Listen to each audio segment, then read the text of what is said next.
Yeah, a lot of the stuff we're doing now. Such as?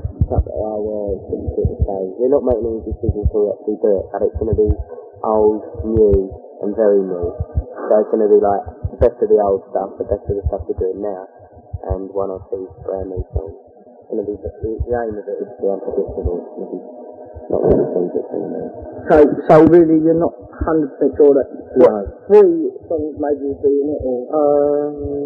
Oh yeah, well, I don't know. No, we don't know the stories. I mean, everyone is supposed to be on it. Catholic Day will be on it. You know, then it depends. It depends. We don't know yet. We'll see what they sound like when we come in. And what about the follow-up single for Young Cruising? Don't know yet. Probably Zero. Yeah, with a very good B-side. Going to have a great B-side. Fantastic B-side. Right. What gave you the idea of Young Cruising? Because I only heard it performed about once or twice, if ever, before you put it out. So it was a really dark horse, if you we just did it.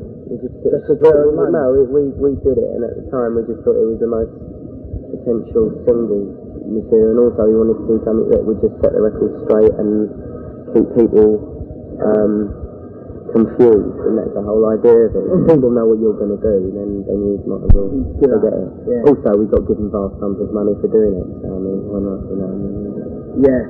And we used it as a mutual thing. I mean, we used it. I mean, we would have put it out anyway. I mean, it was our choice. But I mean, the record company liked it, and that was fine. It didn't really matter. What made you side with Decca? Like there's all the independent labels and the independent labels are worse than the big labels. Independent labels have got no money, they've got no nothing, and the idea, what our aim is to get over as many people as you can and give them all a fair idea of what you represent. And small companies, the bulk of them, like the small companies, are just they belong to big companies. Like Swift belongs to EMI, Radar belongs to EMI, all the labels belong to big labels. And we did approach one or two very independent labels, and they turned out to just be nowhere at all, I mean, you don't get this sort of promotion from small labels. They're very expensive. So you thought a big record... And also, Decca were kind of English company, and, I don't know, I think we thought that they had... I mean, they were sincere, in what they're doing. They stuck by us.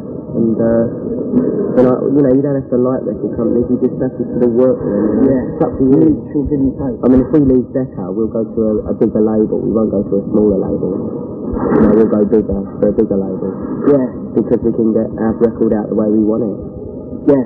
Were there any, background reasons apart from just personal conflict that Johnny Bivouac wasn't doing what you wanted? No, there's no personal conflict. Johnny Bivouac's a great guitar player, and I respect him a lot, and it's very mutual. It's just the direction the music was going conflicted with the way John was playing, and he was aware of it, and we were aware of it, and then it wasn't actually a case of either side saying, well, I have to leave, or you got to go, it was just a case of, he knew and we knew, so he just quite honourably just said, I think it'd be a better idea if I leave, so it was the right thing. What do you think of, have you got any opinion on fanzines opposed to Sounds and anything? Fanzines. Press, no? I mean, fanzines is, in my opinion, the only form of a good fanzine. I must reiterate. I don't mean a fanzine that just fucking does articles on the 6 top groups. I picked a fanzine up the other day, and it had Clash, Public Image, Penetration, and Sham 69. I mean, I like the groups are okay, but as far as I'm concerned, the idea of a fanzine. I mean, we started off in fanzines when we were nothing and nowhere. And it was fanzines that made Adam in the end. And the interview that Sounds did with me this year was all done 2 years ago in Ripped and Torn. So, I mean, I said that to them. I said that all these questions you're asking me, I've answered before. Because I believe that a good fanzine is the only pure, legitimate press. But the bulk of them turn out to be very shabby affairs, unfortunately. And they should go out and discover new talent, not just rely on the established talent. How do you think the press got hold of this Nazi business? Really Because of Deutsche girls means German girls, and they obviously think anybody who's German's a Nazi. Yeah. So there you go, I mean, they got no was that it?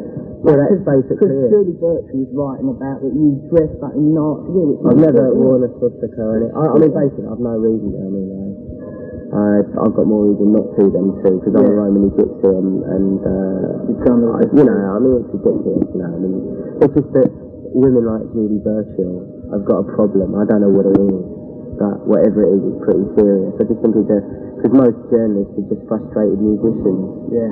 And I don't know what she is, I don't know if she's just pure frustrated, but she's just a very angry young woman. The trouble is that she's not got the intelligence to be clever or smart. You have to be clever to get away with it, and she just hasn't got any brains at all. Yeah. And she's just, you know, sheep. Flying. Yeah. It's sheep. I mean, they're told what to do. You go to MMA, you're told what groups to like, what groups not to like, what's hip and what ain't hip. And that's what happens. Yeah. I know that. Yeah, what was one of your first gigs as Adam Yance? Say your first gig. The ICA restaurant as the ICA. But the first actual Packer gig Adam Yance was at Cheltenham when Dave Barb joined at very short notice. And that was, I don't know when that was. That was with the Slits. And what about like the Crater Town or us lot, where we lived next to Crater? Was that pretty early on? That was relatively early on, yeah. I mean, Bivouac, or Kid, wasn't it, in the group then? I don't know. I know, is the model supporting? Yeah, there's a Kid, I think, in the group. Because we've had several guitarists. I mean, Matthew's the last in a long line of guitarists, because the guitar sound's always been the big problem. Yeah. You know. Yeah. Yeah, right. I don't think there's anything else unless you...